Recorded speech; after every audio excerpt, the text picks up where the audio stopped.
Hello, everyone. This is Deb McBride, and welcome to the Golden Astrologer Podcast.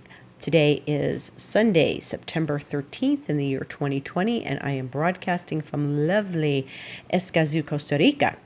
And I am proud to say and honored to say that I have appeared on the Pass the Lotion podcast again as of yesterday with my friends Drury Penn and Whitney Howard. And we had a great time recording it last week.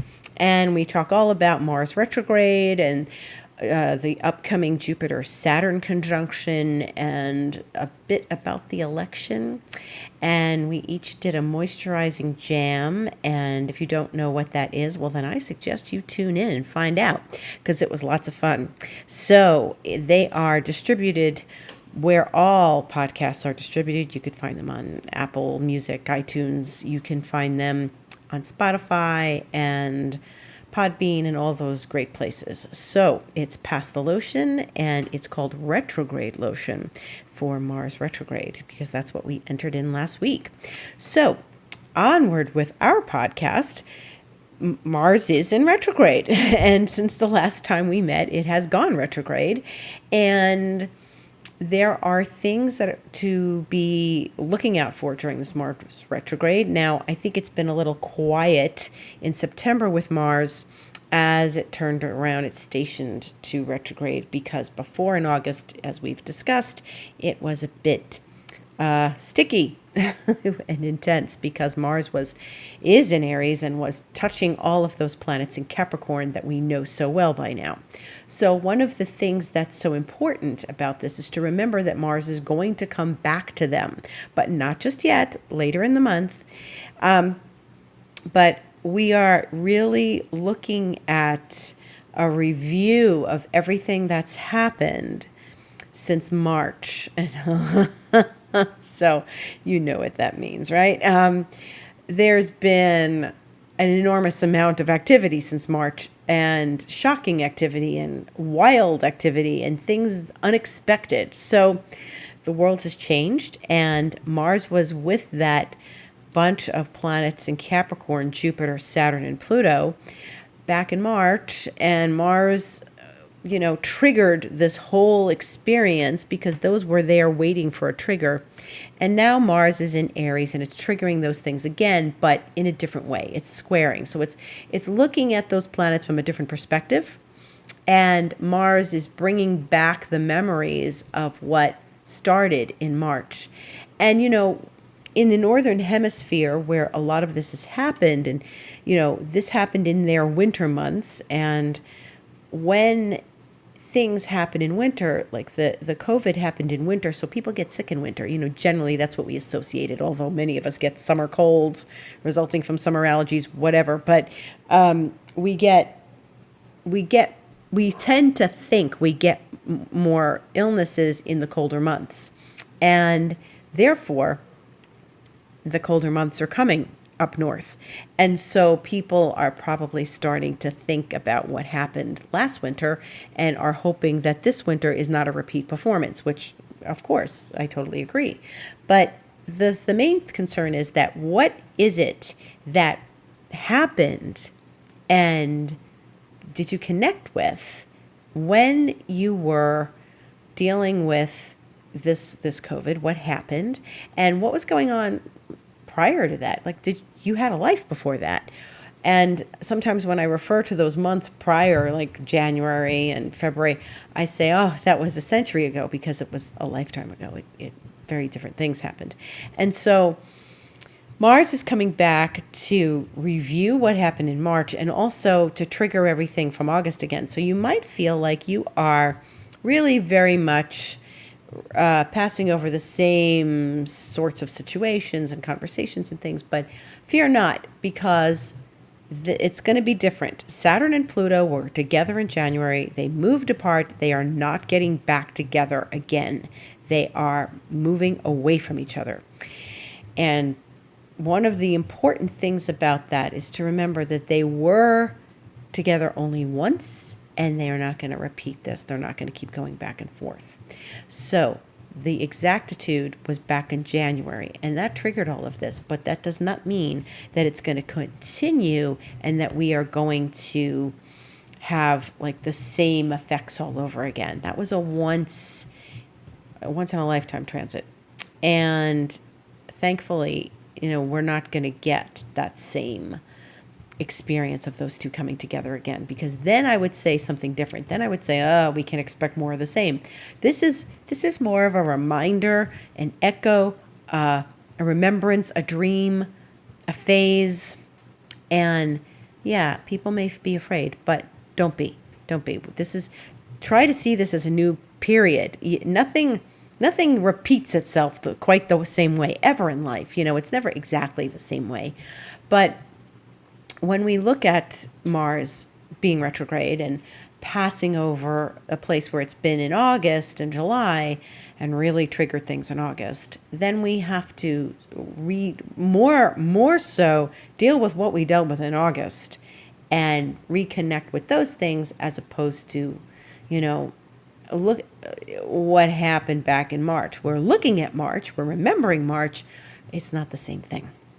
So fortunately, it did not go over those Capricorn planets retrograde and back and forth, because that would have been like a very different energy. So what we're being asked to do is go within and find our passions, and go within and find and connect with what is important for us, passion-wise and action-wise. But we're not doing anything right now. This is a time of inward looking, and there's been a lot of that this year. But it's important because, as we move toward the end of the year, now we have Jupiter having gone direct yesterday. And that's another very important point, and why these planetary stations are important. And we did talk about this on the Past the Lotion podcast, is there's an energy surge going forward or going backwards. So Mars stepped back.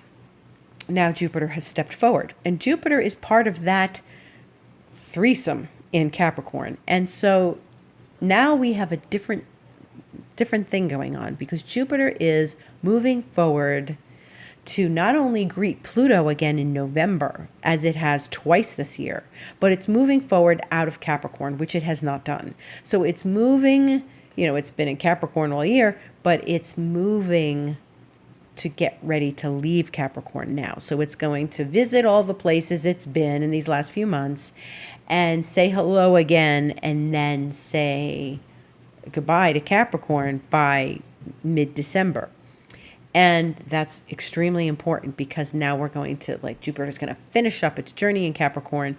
It's going to release the past, and Jupiter's part of this. Even though Jupiter is the abundance planet, it's still an expansion planet, and it magnifies whatever it touches, and what it does is make things bigger. So it ran over that Saturn-Pluto hotspot, and it connected with Pluto, and a lot of these things are very etched in our memories because Jupiter, and we're so huge because Jupiter makes things bigger. And Jupiter sometimes exaggerates things for what they are. So, now that Jupiter's moving forward, now that we can start to step ahead with Jupiter, we can start to feel that momentum towards Pluto, where it's going to connect for the third and last time. And at the same time, Mars goes direct in November. So that's a big week, that mid-November week. But we're not there yet. We're just in the beginnings of Mars retrograde. But Jupiter will leave and go into Aquarius. And that's going to be important because it's going to meet Saturn there. And at the end of the month, Saturn will go direct. So Jupiter's turned the car around and is going forward. And even though Mars has turned the car in reverse, we have to sort of balance all of this, because Mars is saying, okay, what didn't you get done? What parts of your life do you feel are unaccomplished? Where do you have to really go inside deeply and connect with where you might be angry, where you might feel passions stirring that were not acknowledged, where you might be passionate about something you've wanted to do for a long time, and suddenly it surfaces, and you can go in and get it and see it and be with it and explore it and experiment with it. in ways that you have not done before. So, it's important to pay attention to Mars and to allow it to show you something. There's not a lot of action taking. There's a lot of exploration and watching and thinking and reviewing. Okay? Even though Jupiter's moving forward and there's a part of us that wants to take action, Jupiter is not necessarily the planet of initiation. It is a planet of expansion and optimism and finding our self-esteem and self-worth within. So now what might happen is you've been working on things for months, since the middle of May, because that's when Jupiter went retrograde, and you are now taking it out into the world, and you're starting to see different levels of self-worth, self-esteem that you might have missed before. So the things that you've been working on internally since May. And whenever a planet is retrograde, we go within and we do some homework. So right now we are in that process of doing some passionate homework. Okay. So with Mars. So I'm talking about both of them, because there were the two stations this week. Mars went retrograde in the last week and Jupiter went direct. So that's, again, another powerful thing, because when two planets make moves like this in the same week, they're connected to one another, and they are talking to one another. Even if they're not directly speaking to one another through aspects, they're on some page together. And so we need to just be aware of that and be conscious of it. Jupiter is going to help us be more conscious of our philosophy, our beliefs going forward, our optimism, where we place our optimism. And in Capricorn, it's cautious optimism. And also where we are giving ourselves some new levels of consciousness around our self-esteem, our self-worth, and how we present ourselves in the world. So in the meantime, the sun has been busy because the sun is in Virgo, and it's going to be in Virgo for a little while longer. It'll be there till the 22nd when it goes into Libra. But the sun in Virgo is important because it's an earth sign. And we all know about Virgo. We know that they're particular, and we know that they're, exacting and hardworking. But what the sun is doing is very important this week. It's important because the sun made a trine to Jupiter on Wednesday, the day Mars went retrograde. And what's happened is the sun is moving through Virgo, making very nice aspects to the planets in Capricorn. And so we're getting a little bit of a break because the sun is visiting an earth sign, doing earth sign things, very practical things, but making nice sweet talk to Jupiter and Pluto and Saturn. And so one of the things that's going to happen this week is it's going to trine Pluto on Monday, tomorrow, the 14th, and then it's going to trine Saturn on Thursday, the 17th. So this is important because the sun is speaking sweetly to the planets in Capricorn, and it's giving us an opportunity to sort of step back and relax a little bit, because once it goes into Libra, October is going to be some rockin' month, because once the sun goes into Libra, then it's challenging the planets in Capricorn, and Mars is going to come back and challenge the planets in Capricorn from Aries. So we're going to be dodging this T-square all through October, and that's complicated. So let's enjoy this time. Really enjoy this time. Get as much accomplished that's on your desk as possible. Have the conversations you need to have. Do the work you need to do. Keep the wheels turning and in motion. And, even though we're not initiating so much because of the Mars retrograde, it's important to keep going and not roll over and go back to sleep on projects that have been sitting on our desk all these months. And if you really feel like you've lost track of things, now's the time to catch up. August was very distracting. And before we have a distracting October, which it can be, I really encourage everyone to connect with the good stuff, like how maybe Saturn, Jupiter, and Pluto are giving you a gift here. Like there may be some real wisdom for you and for all of us that comes out of this. Now, while the beat goes on collectively and, people are still being careful and the world is gradually opening up and we don't know what's going to come in these next months, and we're still living in an unknown world. And if you read the paper, which you probably shouldn't do very often, if you read the paper, you're just going to feel more lost. And because there's lots of awful stories that I checked out the paper for the first time the other day and I was like, I don't really need to look at this. I really feel like I'm good and I'm aware. It's not like my head is in the sand, but I'm aware, but I'm not being inundated by information about this pandemic. I work a lot with the quantum field. I have a holographic scaling system, and the people who created this system, the genius programmers, say that the field is really saturated with this information about COVID, that it's just too hot and it's too much of a buzz and it's too in the news, too much all the time. So what we want to do is not contribute to that, because that's making the hysteria, the anxiousness, the discomfort bigger. So now we need to raise our consciousness, say, okay, I know it's there. I have to tend to my life. I can't sit here looking at data, reading about doom and gloom, watching videos that telling me the end is near. No, no. You've got to tend to your life. And if you're paying way too much attention to the news and not enough attention to your life, you're going to feel the effects of that in the long run. And it's really important to connect with your life and use this little breathing space of the sun trining these planets. The sun is our life force. Use this breathing space while Mars hasn't gotten to them yet in these weeks. And make some plans, do some things, see some friends if you can. Get your work done. Clean out the closet again.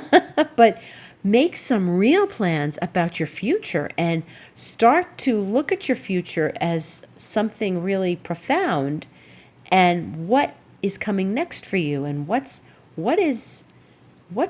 door is opening for you, what profound things are opening for you, and how is something like, I just started a class yesterday that I'm giving for 10 weeks. I started teaching.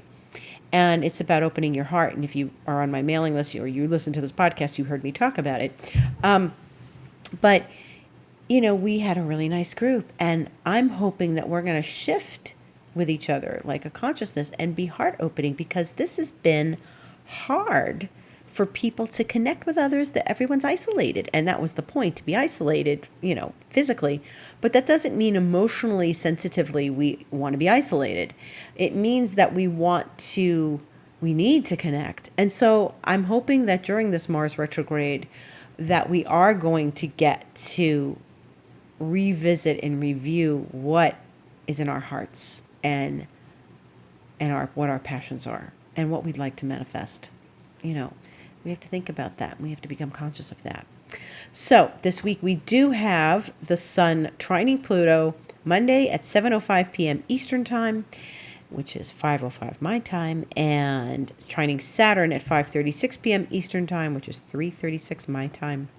And in the middle of that, on Thursday's a hot day because there's a new moon at 7 a.m. Eastern Time, and it's at 25 degrees of Virgo. So we're really winding down Virgo now. We're getting into those last degrees of Virgo, because a week from Tuesday it goes into Libra, the sun.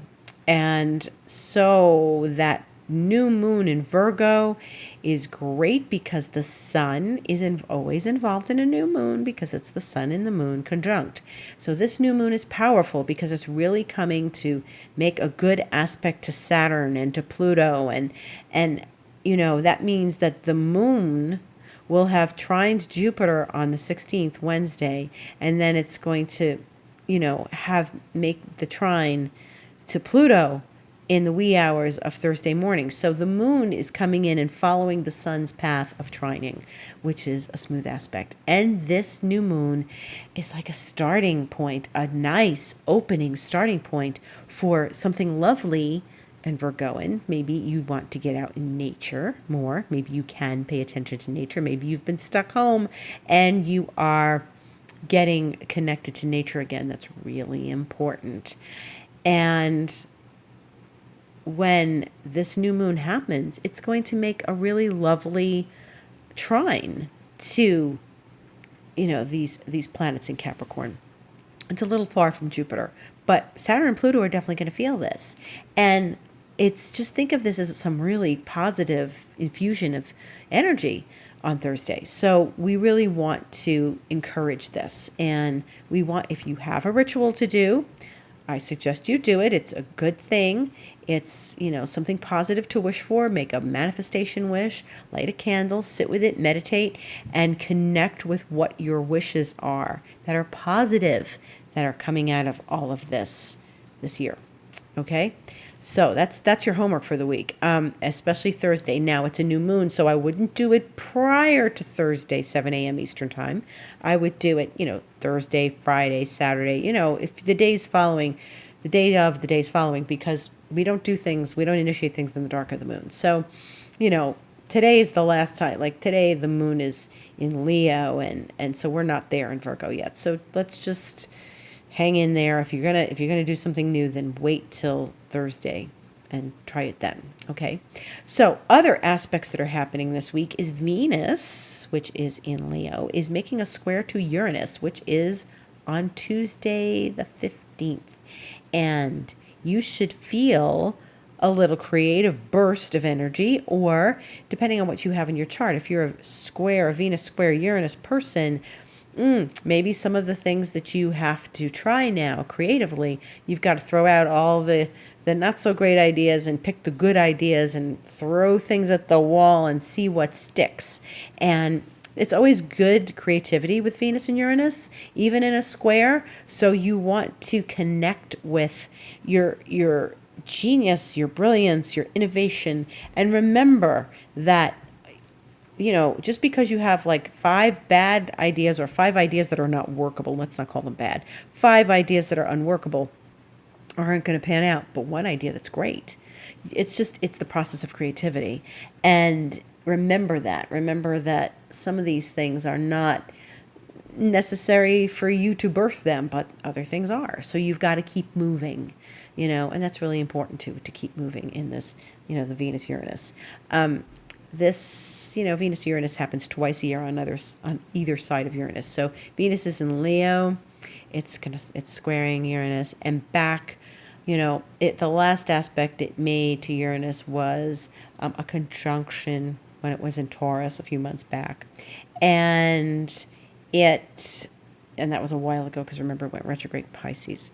So the last hard aspect, that means it's made other aspects, but there were softer aspects when it was in Gemini, and I'm sorry, not when it was in Gemini, when it was in Cancer.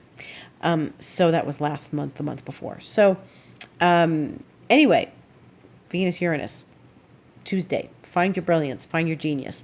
Also this week, once the moon finishes its tour of duty in Virgo, it's going to go into Libra, and then it's going to make some challenges to those Capricorn planets and to Mars. So that's going to be really later on in the week, on Friday and Saturday, as the moon goes into Libra, and Thursday afternoon, but not necessarily makes those aspects until Friday. Saturday, a little more of a challenge. It will go void at 10:30 a.m. Eastern time on Saturday, and then go out of void at 2:30 in the afternoon Eastern time, and when it goes into Scorpio. And so there's not huge, there's no all-day voids this week. The void on Tuesday is from 11:10 a.m. in Leo till 2:37 p.m. So that's only 3.5 hours or so on Tuesday the 15th, and that's Eastern time. And then when it's void in Virgo, it's going to be 7:42 a.m. to 2:56 p.m. And that's not an all day. It's a bulk of the day, but not really. It's not like, it's void for 24 hours. And that's before it goes into Libra Eastern time. And then really just that one I mentioned on Saturday for a few hours, and then really we're not. We're doing pretty well. There's a very short void on the 21st when the moon is in Scorpio. But other than that, we are doing pretty well this week. I'm excited about this new moon because it's going to like give us a nice boost to those Capricorn planets and enlighten us. You know, when the new moon comes, it enlightens us and it gives us some inspiration. And I hope that everyone gains some inspiration through this and sees through the muck and the mire of all this that we've been through this year. Then we have the sun going into Libra. Next week, we're going to have Mercury, though, getting involved with these Capricorn planets because it's at the point in Libra. You know, it's trailing along here and it's introducing the square to those planets from another direction. So, you know, Mars is squaring those planets, has been back in August, like we mentioned, but Mercury's doing it from Libra. Mars is doing it from Aries. And so that trail is going to be followed by the sun once it goes into Libra. Like I said, it goes in next week. But Mercury is starting that path. Mercury is going to do that square because it's in Libra, went in Libra like a little over a week ago. And Thursday, again, Thursday's a big day, Mercury's going to square Jupiter, which is the first of those three planets. Then it's going to, you know, move relatively quickly and square Pluto on Monday the 21st, and then eventually square Saturn on the 23rd. But we're focusing right now on the square to Jupiter. Mercury square Jupiter is one of those aspects where we need to be very conscious of what we say and who we say it to. And don't talk out of both sides of your mouth, and don't talk too much. So it squares Jupiter, Jupiter's expansion. You can keep going and talking and saying the same thing over and over. You don't want to do that. You want to say what you have to say, be concise about it. And remember, the sun is still in Virgo, but it's ruled by Mercury, which is in Libra, which is ruled by Venus, which is in Leo. And so there's a lot of excitability in the air, you know, and that is what we call a ring disposition in astrology. You know, there's a little circle there. The sun is in Virgo. It's ruled by Mercury. Mercury's in Libra. It's ruled by Venus. Venus is in Leo, ruled by the sun. So it's this Mercury, Venus, sun loop. And that could be very enlightening.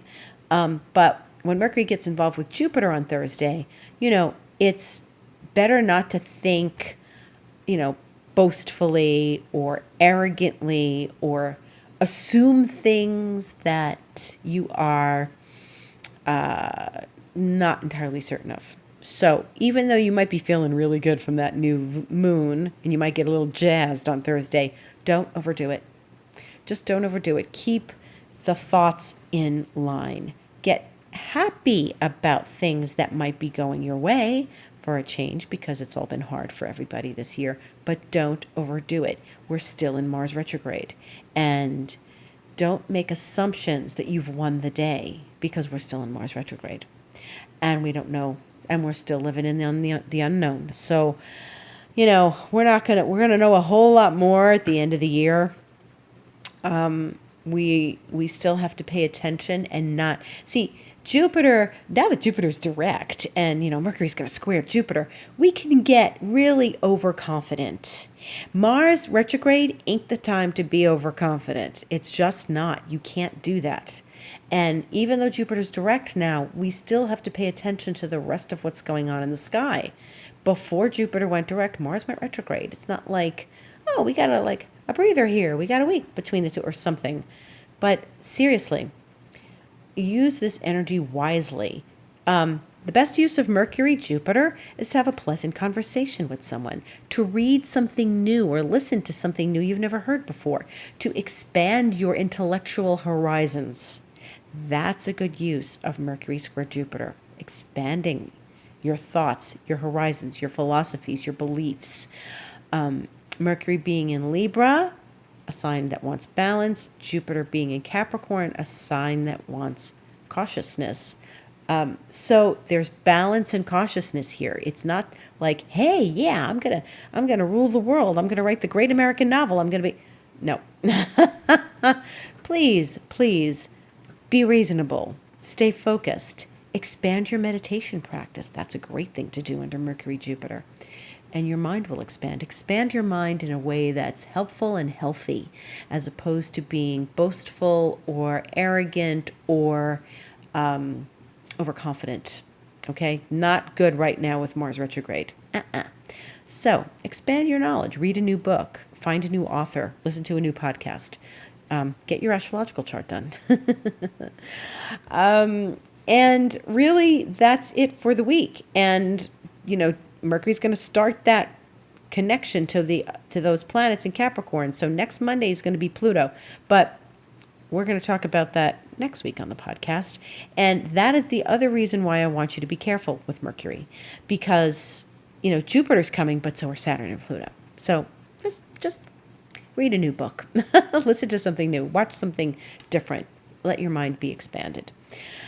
I thank you for listening. This is Deb McBride. This has been the Golden Astrologer Podcast. Find me on the internet by going to my website, goldenastrologer.com, thegoldenastrologer.com, and the Golden Astrologer on Instagram, and at Deb Astrology on Twitter, and on YouTube. There's a YouTube channel where this podcast will appear as well. And also find me if you'd like to have a session. Just go to my website, thegoldenastrologer.com, and just click on Book Online. And you will be able to book an appointment. Now, if you are interested in seeing me live, you can see me on these videos I post on Instagram, and sometimes I post the same ones on YouTube. So I do almost daily little videos, so you can hear me talk more specifically about the daily horoscopes. And give us a listen at the lovely podcasts of my friends Whitney and Drury, which is Pass the Lotion. And please have a listen to that, because it's fun and they're fun, and we had a lot of fun doing it. So I wish you a beautiful week. I have great gratitude for all who listen, and I will see you in a week. Thank you so much.